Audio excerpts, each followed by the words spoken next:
naman today for my recipe sa pagbububog. Pagkain ng baboy namin is malunggay. Ayan, dalawang niluto ko. Grabing lakas ng hangin kasi dahil sa bagyong Marcy. Ayan, kiraw-kiraw. Haluin ko. Lakas ng hangin.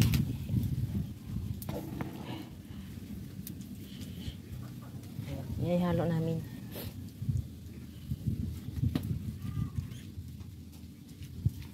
Ayan. Pagkatapos,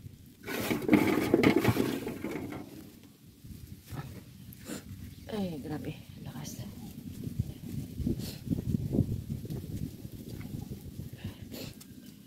Ayan.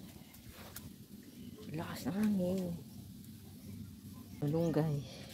Ito din, kanina binuksan ko. Ayan na naman, ito sa kain ng baboy.